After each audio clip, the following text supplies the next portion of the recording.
I don't know if you've heard anything about this issue lately, but on our #1 story, apparently there's some talk about whether or not people in the news business should be permitted to donate to political campaigns, and if so, how uniformly. Can I donate? Can my producer, my cameraman, the president of the company that owns the network? Is it ethical? Is it ethical to stop a U.S. citizen from donating? Is it legal? I think you may have heard about my point of view here, so let me turn this over to two journalists who will donate their opinions. Greg Mitchell, the former editor and publisher, now media fix blogger for The Nation. Good evening, Greg. Hi, how are you?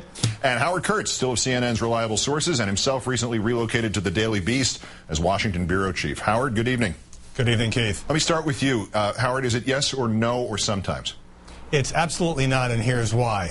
I believe you made a serious mistake, Keith, with these Democratic donations. Beyond the question of whether you knew about the NBC policy, there has to be some kind of line separating journalists, and I know you consider yourself a journalist, from partisan players. I would put giving money to politicians on the wrong side of that line. If it's not, how about raising money for politicians? How about advising politicians? How about writing speeches on the side for politicians? At some point, if you cross this line that I'm talking about, you're no longer one of us, you become one of them. Greg, is the question actually yes or no, or is it when?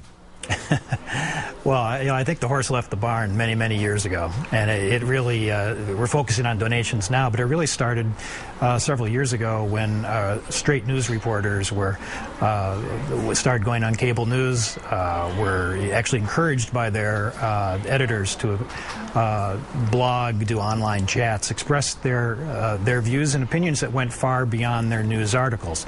So we're sort of boiling it down to donations now, but it started quite some time ago that reporters were pushed out to give their opinion. So this bright line that Howie has talked about and written about really started evaporating a long time ago. Now, if it is still there, Howard, how far up the tree does it go? I mean, if you and I and Greg can't donate, can our bosses donate? Can our boss's boss donate? Can Rupert Murdoch donate? Because surely, no matter what you might think of what I did, he must have more influence on what appears on TV news than I do. Or if it's not Rupert, what about the chairman of GE or of Comcast? Right. Well, actually, one of the reasons I think that you kind of left yourself vulnerable, Keith, to charges of hypocrisy is because you have been banging on Fox News over the News Corp donations from Rupert Murdoch or steered by Rupert Murdoch, and people like Sean Hannity, who has raised money for GOP politicians, and you've kind of described him as a shill for the Republican Party. Once you get up to the corporate level where they're not meddling with newsroom decisions, whether it's Time Warner, General Electric, News Corp, then, corporations are going to give money. They lobby.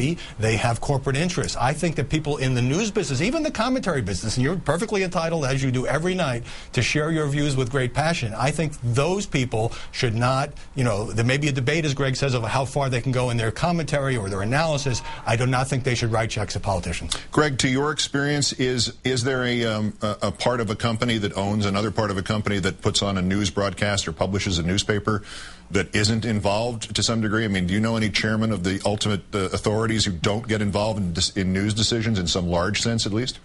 Well, you could probably talk about that better than I could, but I mean, again, in the real world, the owners of companies have an interest, and again, we're talking about a perception. It's the same thing with yourself or other commentators or news people.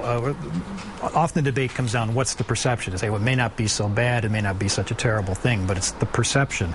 And certainly when the owners of these companies are donating huge sums, there's the perception that they're controlling things. Also, it comes down to transparency. So